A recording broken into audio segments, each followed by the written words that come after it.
Assalamualaikum warahmatullahi wabarakatuh. Selamat pagi anak-anak. Materi marketing kali ini kita akan membahas mengenai ruang lingkup pemasaran. Dibuka bukunya halaman 15. Disimak penjelasannya baik-baik. Yang pertama yaitu mengenai pengertian pemasaran. Pemasaran adalah aktivitas kompleks. Kompleks itu beragam aktivitas yang beragam dalam berusaha menyampaikan informasi, melakukan penawaran dan negosiasi, serta penyaluran. Jadi aktivitasnya itu beragam, yaitu menyampaikan informasi, penawaran dan negosiasi, serta penyaluran, baik itu barang maupun jasa kepada konsumen, yang dilakukan oleh perusahaan secara sistematis dan terencana. Jadi pemasaran yang dilakukan oleh perusahaan itu aktivitasnya beragam, menyampaikan informasi, melakukan penawaran dan negosiasi, juga melakukan penyaluran. Nah, itu dilakukan kepada konsumen. Nah, selanjutnya yang akan kita bahas yaitu mengenai fungsi pemasaran. Nah, fungsi pemasaran yaitu yang pertama analisis konsumen. Analisis konsumen merupakan kegiatan pengamatan dan evaluasi kebutuhan, hasrat dan keinginan konsumen. Jadi di sini perlu adanya pengamatan.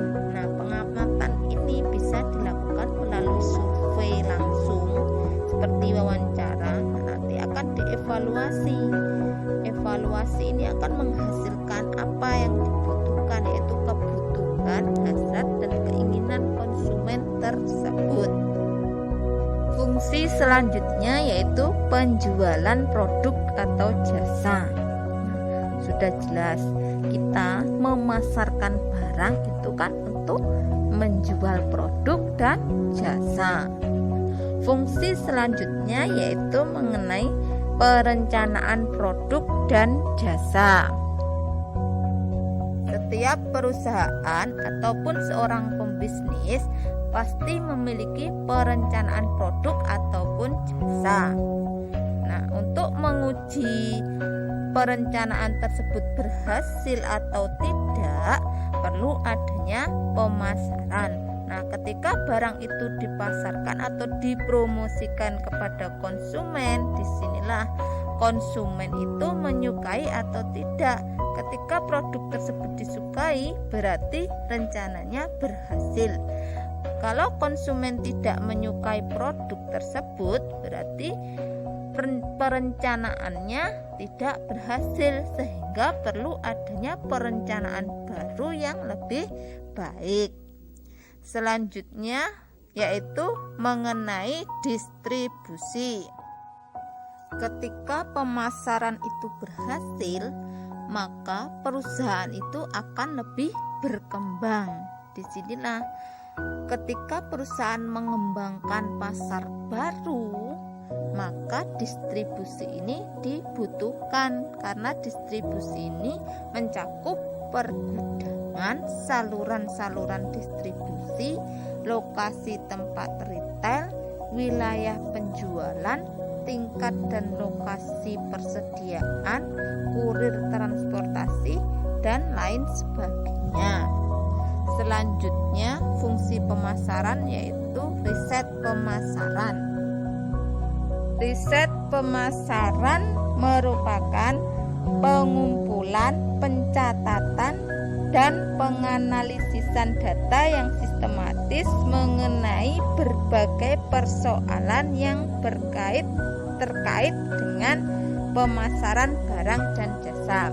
Jadi ketika perusahaan melakukan pemasaran, ada pihak atau manajemen riset di mana dia itu mengumpulkan data Kemudian apabila pemasaran itu kurang berjalan dengan baik, maka riset ini akan melakukan perbaikan atau rencana yang lebih baik. Selanjutnya mengenai penetapan harga. Nah, 5 pemangku kepentingan yang mempengaruhi penetapan harga yaitu konsumen, pemerintah, pemasok, distributor, dan pesaing. Nah, dalam pemasaran itu kan ada namanya negosiasi. Disinilah apabila pedagang itu menjual barang, konsumen dapat menawar sehingga ada penetapan harga, ataupun kadang harga itu ditetapkan oleh pemerintah. Selanjutnya analisis peluang.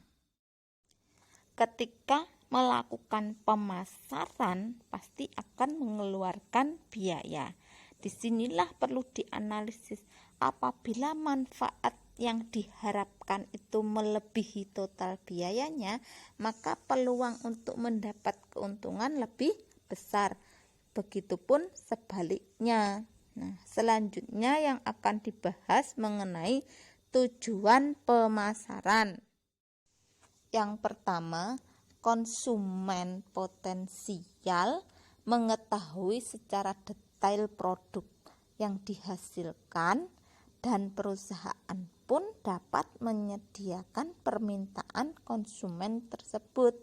Yang kedua, perusahaan dapat menjelaskan secara rinci semua kegiatan yang berkaitan dengan pemasaran, seperti deskripsi produk, desain produk, dan lain sebagainya.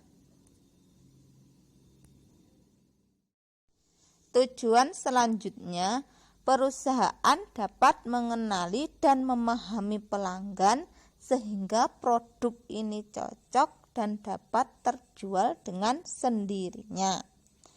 Sekian penjelasan mengenai materi kali ini. Apabila ada yang kurang dipahami bisa ditanyakan. Saya akhiri. Wassalamualaikum warahmatullahi wabarakatuh.